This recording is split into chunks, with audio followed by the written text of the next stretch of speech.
प्रिय मित्रों, आज मैं आपके लिए लेकर आई हूँ एक राजा और एक तोता की कहानी। एक समय की बात है, किसी एक राज्य में हरिशंकर नाम का राजा राज्य करता था। उस राजा के 3 बेटे थे। उनकी ख्वाहिश थी कि वह उसका सबसे काबिल बेटा उसकी राजगद्दी संभाले, लेकिन वह इस बात को लेकर संशय में था कि तीनों में से किसे वह अपना राजपाट सौंपे। एक दिन राजा को एक तरकीब सूझी। उसने उसी समय अपने तीनों बेटों को बुलाया और कहा, बेटे, आज मैं तुम सबसे एक सवाल पूछता हूँ। अगर तुम लोगों के सामने एक गुनहगार खड़ा हो तो उसके साथ क्या करोगे?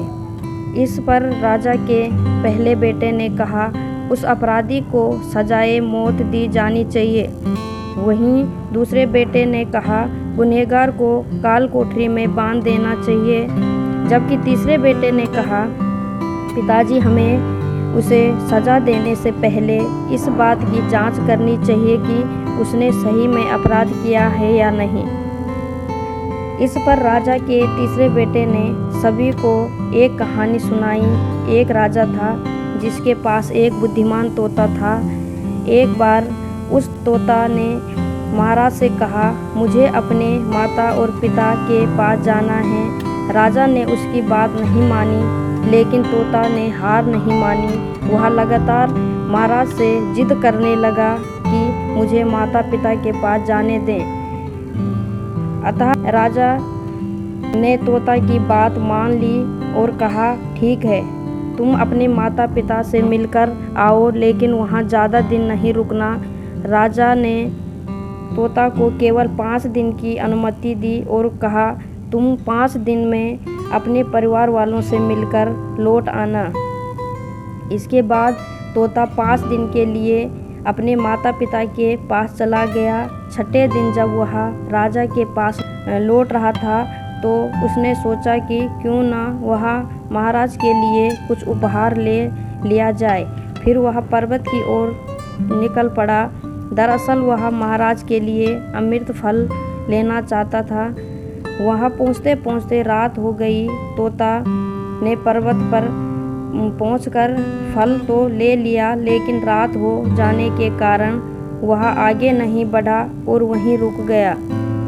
उस रात जब तोता सो रहा था, तभी एक सांप वहां आया और उसने राजा के लिए गए अमृत फल को खाने लगा।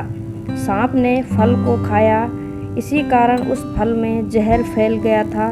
हालांकि तोते को इस बात की भनक नहीं थी। अगली सुबह जब वह जगा तो फल लेकर महल की ओर चल पड़ा।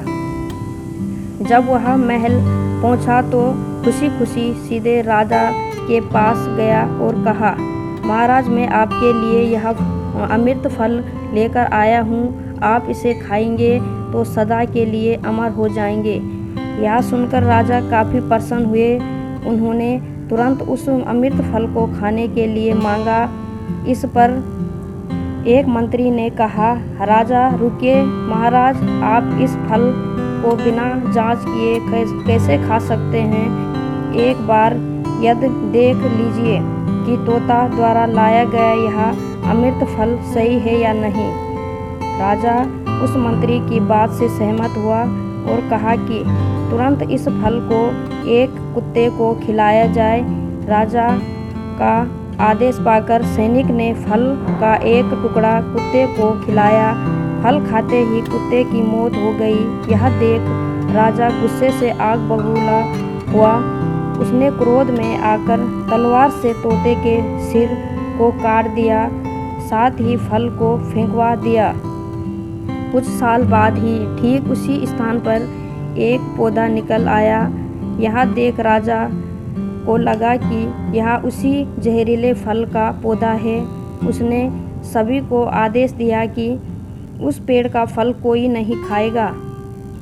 कुछ दिन बाद एक वृद्ध व्यक्ति उस पेड़ के नीचे आराम करने के लिए रुका।